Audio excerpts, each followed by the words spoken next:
Good morning, everyone. Welcome to our Father's Day, we'll still call it a roundtable. I am joined by Matt Miller, Tom Esch, and Coco Kanda. Thanks for being here today, gentlemen.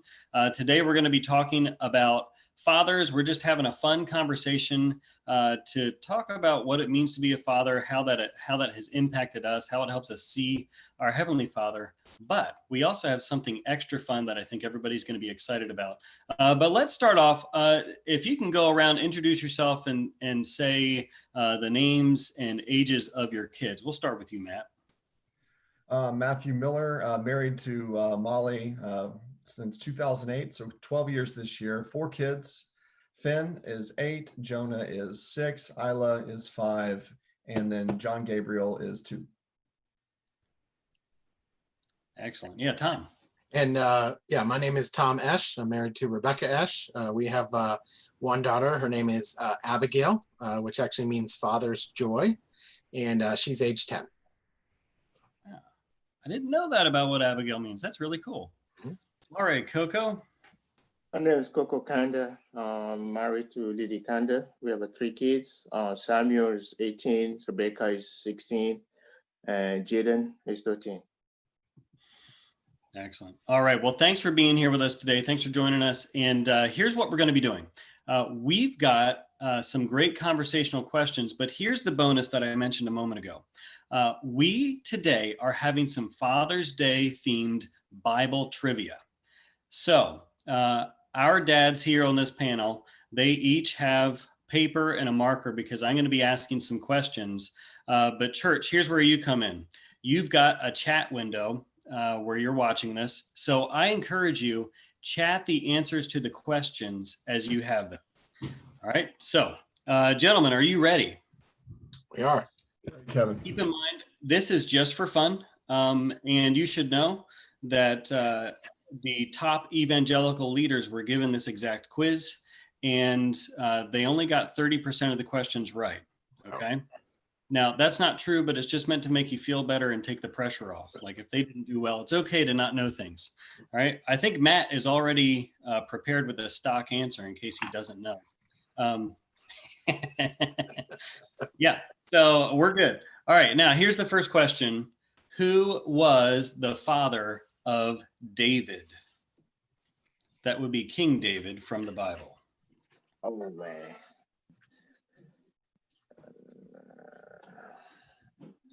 If you need a hint, it could rhyme with a description of your child's.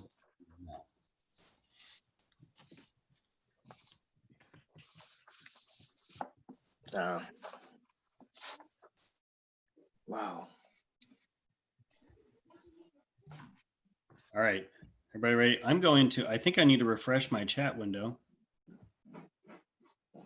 So one moment, technical difficulties. I want to make sure I can see the answers that our people give because I think that's half the fun, right? Oh yeah, okay. I'm back up. Sorry for that delay, people. All right, yes, so gentlemen, if you can, show your answers. We've got one Jesse. We got another Jesse. You can't see it. It's Jesse. Okay, we'll take your word for it. That's funny. All right, Tom. And all right, we have a few Jesse answers in there. It's correct. The answer is Jesse. So, okay, if you got that, way to go. Next question, another who's the father. This one is, who was the father of Abraham in the Bible? The father for Abraham? Yeah, who was the father of Abraham? We know the song Father Abraham. We know he had many sons, but who was the father of this father?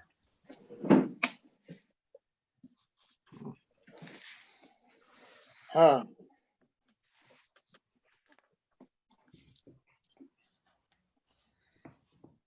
All right, are you ready?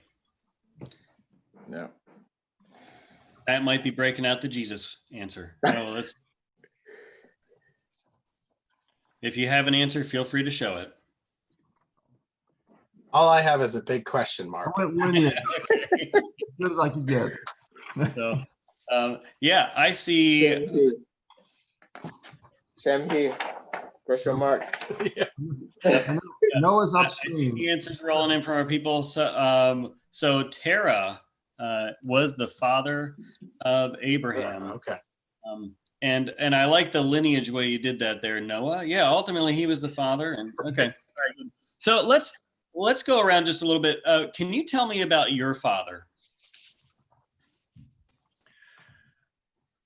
I'll start. My dad was Archie Clifton Miller III, and he grew up in Paducah, Kentucky. Wow, awesome. So I'm actually gonna share both my father and my grandfather's.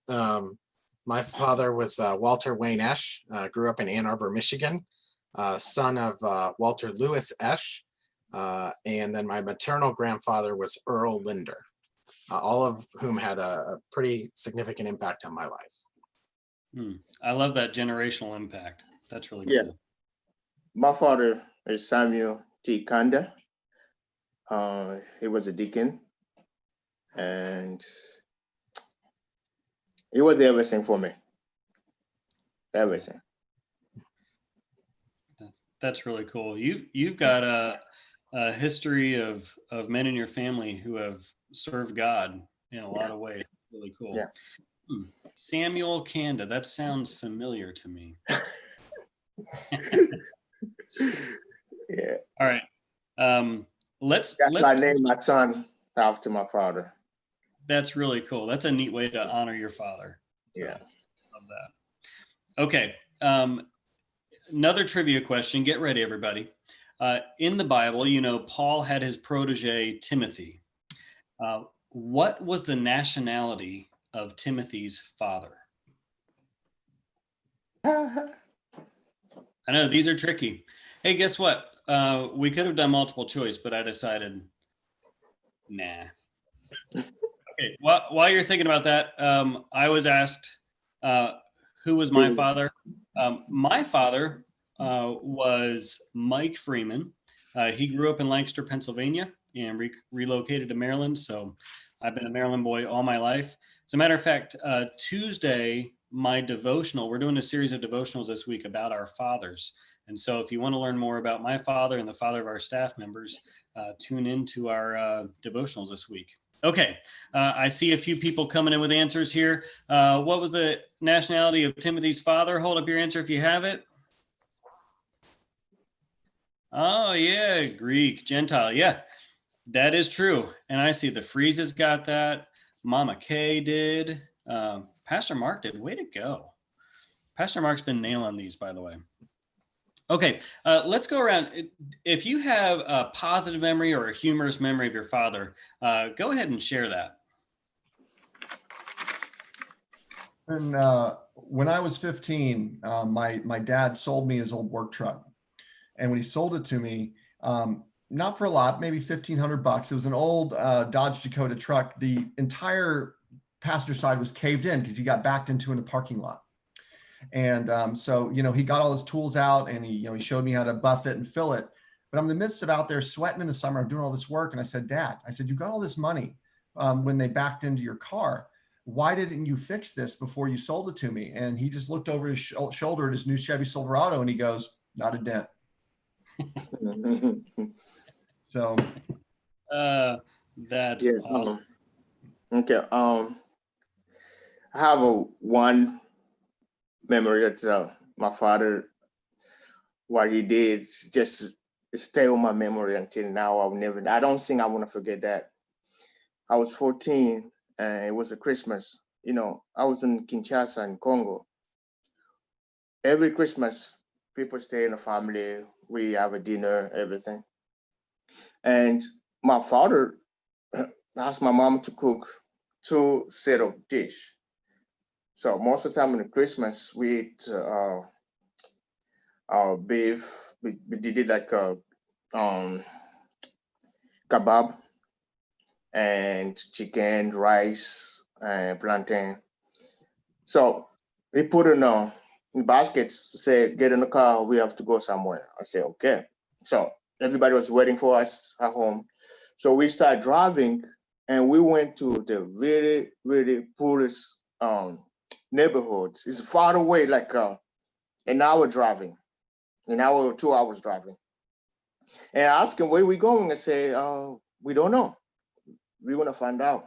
So we've been driving, and then we stopped.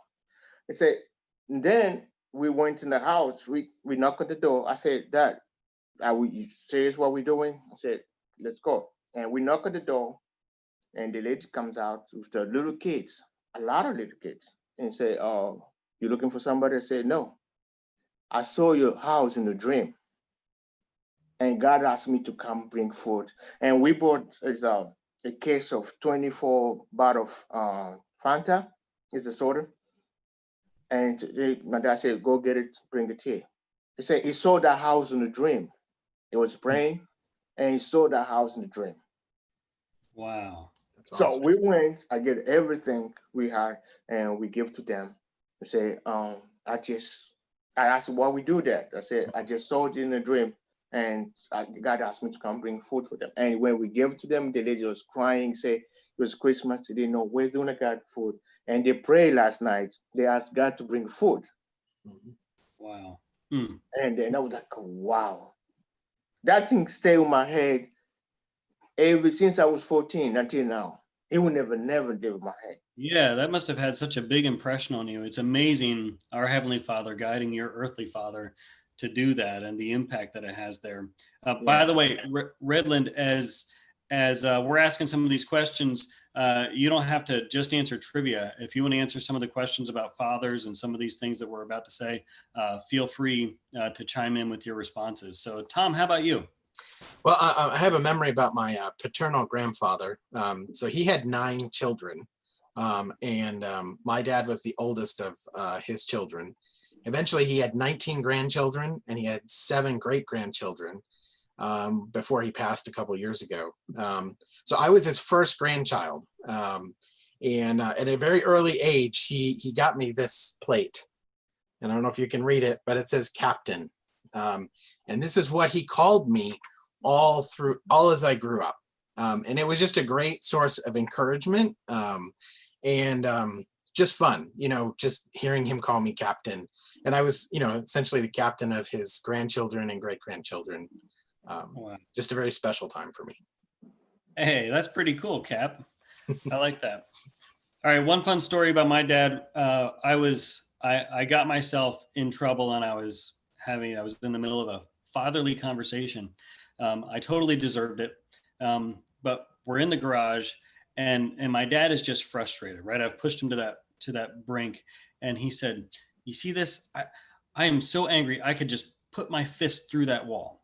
Well, the wall was made of like half-inch plywood, and I may have been about 10 years old, 9 or 10, and I'm thinking in my head, "There's no way you can do that." But I actually was smart enough in that moment to keep my mouth shut.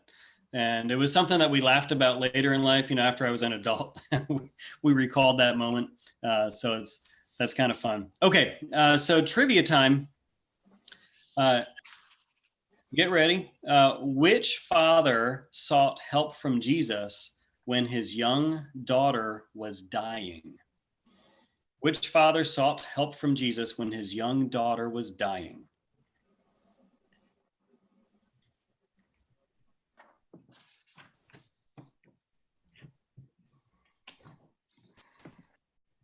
Now, I think there's only one answer to this according to what's in the Bible. Maybe you'll know of a story that I didn't come up with here.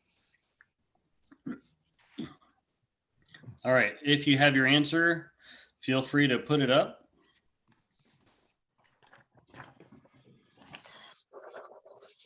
I don't have the name, but I did put guard. I think he was a guard or a soldier, maybe. Okay, well, that CF put the centurion.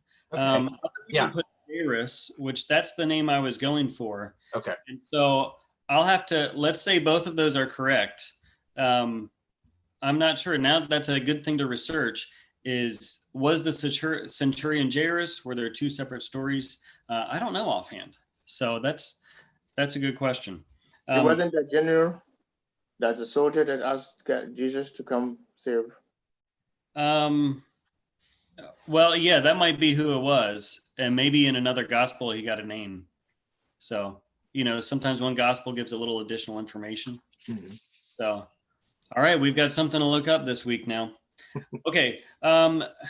Question for you. Let's see, Tom, I'll start with you.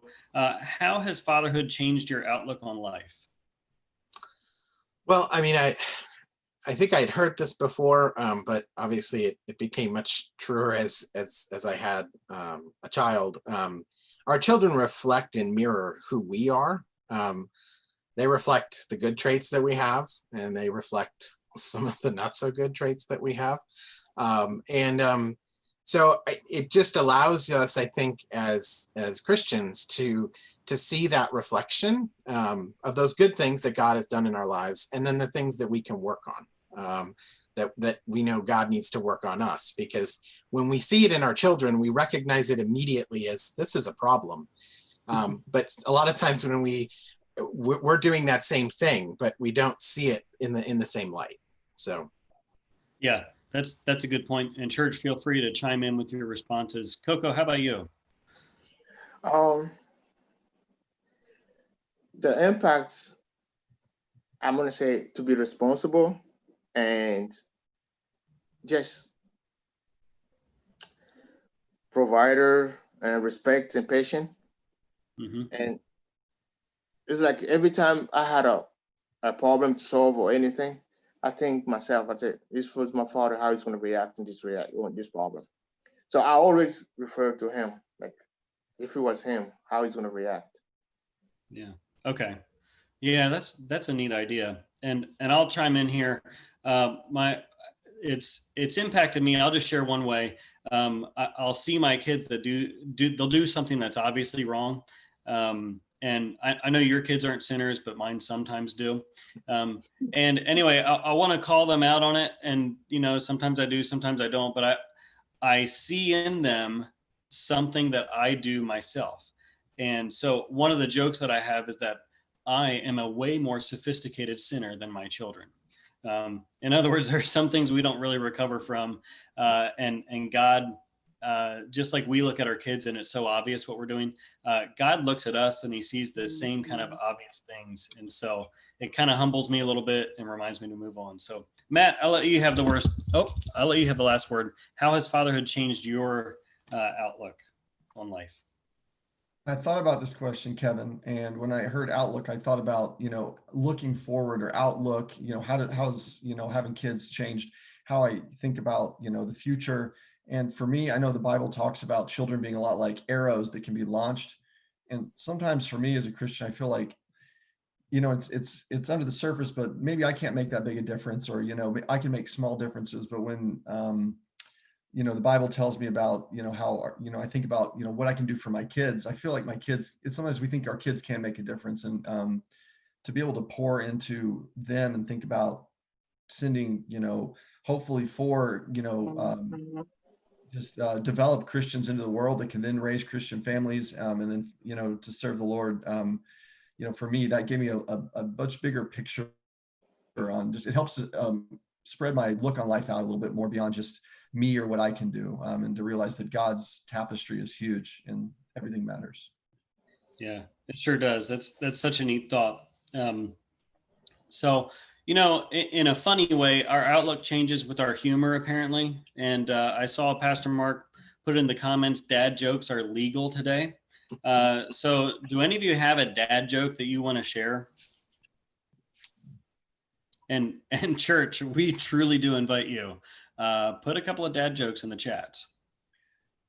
I don't have a dad. I have a true story, Kevin, about Molly was pregnant with our first kid, and she was finally ready to go. And so we're packing up the bags, and I get on the phone. I call the hospital, and I tell them, hey, my wife is going to labor. We're going to be there in about 15 minutes. She goes, is this her first child? And I go, no, this is her husband. You really did that? That's awesome. And you've been married 12 years, you say. So Molly's being nominated for, additional sainthood privileges early, I think. So that's funny. Hey, speaking of dad jokes, here's one for me. Do you know why I don't trust stairs? They're always up to something. There you go. So I can tell by your reaction just how funny that was. So actually, we talked about it earlier on. Okay, time for a little trivia.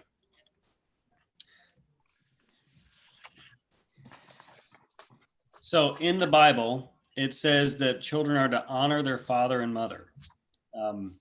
That's one of the 10 commandments. What is the promised result that comes from honoring your father and mother? You're gonna live longer,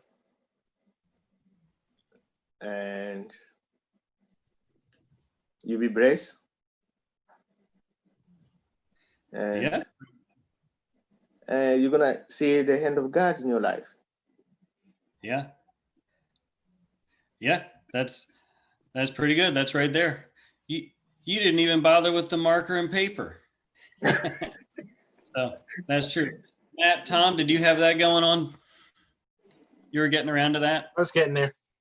I'm gonna go with Coco on this one. I'm feeling good about it. Yeah, that's good. It's wise to go with Coco here. So good answer. Actually, it's said in the 10 Commandments, and then it's repeated in Ephesians. And Paul says it's the first commandment with a promise that it may go well with you and that you may live long on the earth. So good. We're gonna speed up a little bit with the time that we have left. This will be one to write down and church for the comments, but here's a question. According to Proverbs, why should children listen to the instruction of their fathers? So the first 7 verses really speak to this in Proverbs. This is a little bit of an open-ended question, but I think we can get the gist of it. Oh, and while you're doing that, Dale says, when does a joke become a dad joke? When it becomes apparent. That's great. Okay, so why should children listen to the instruction of their fathers?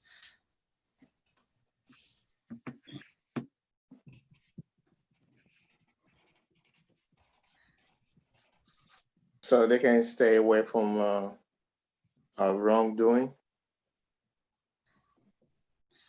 Stay away from wrongdoing. Okay, yeah. My brain just threw out a snippet. It's probably not even right. Something about so that it may go well. Okay, yeah. And I went a little bit of a different direction, and I just put to live. Okay. Yeah, in Proverbs it talks about this.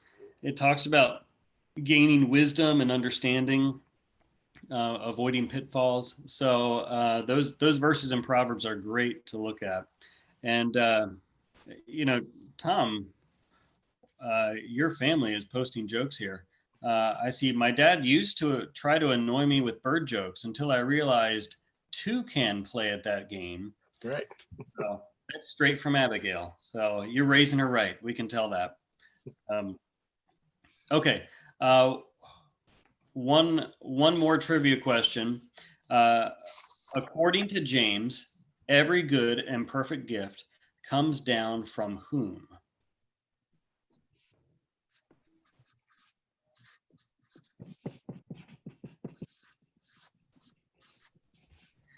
Oh, Toomies. What do you call someone with no body and no nose? Anybody know? Nobody knows. All right. Every good and perfect gift comes down from whom?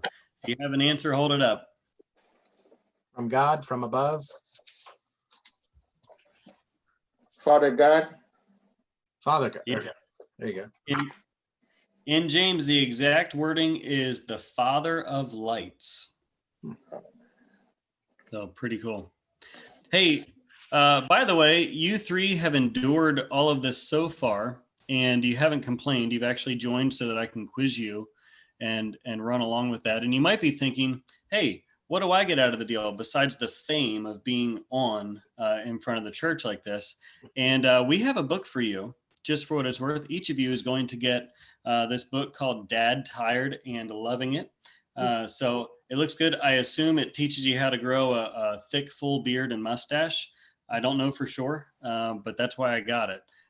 So anyway, great book. That comes off of Lifeway, and we know that fatherhood sometimes makes you just a touch tired. So I hope that energizes you. Oh, where are we gonna get the Great. book at? Thanks. It's coming. It's on its way. So once I get it, I'll distribute it out to you. How does that sound? Okay, I thought you were gonna be like electronics. We can download it. That's fine. Try to what? So we can download it. Oh, no, Oh, it won't be a PDF. No. This is like this is real physical stuff. Okay. Okay. All right. Real quick, if you can take 20 seconds and share something good that your father has passed down to you.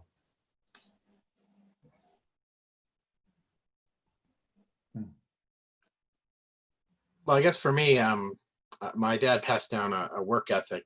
He worked very hard, and he taught me a lot of things, which at the time, working on trucks and tractors and lawnmowers and roofing things was not really the thing that, an 8 to 10-year-old boy was really interested in doing. Being the tool catcher was not high on my list of activities.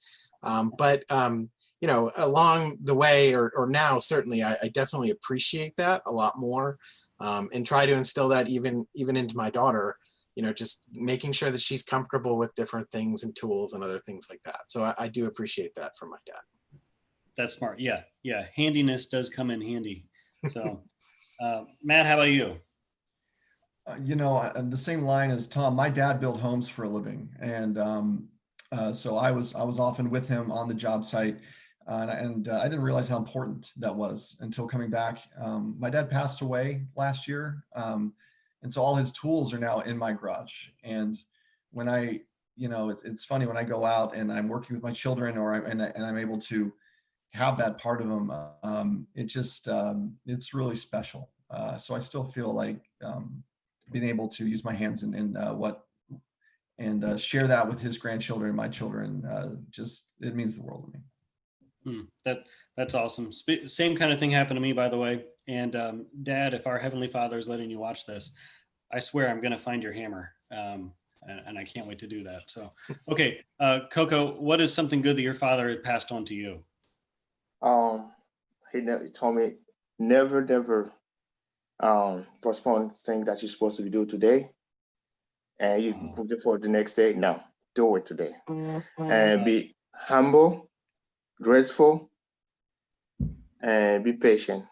Talk less, listen more. Awesome. Hey, we're going to leave it right there. We are out of time, gentlemen. I want to thank you for joining us today. Church, I hope that you are blessed by this. Our fathers carry on a great legacy. We know some have some mixed experiences, but we can always look to our Heavenly Father who has been so good to us. So God bless you and happy Father's Day. Matt, Tom, Coco, happy Father's Day. Happy Father's Day, guys. Happy Father's Day.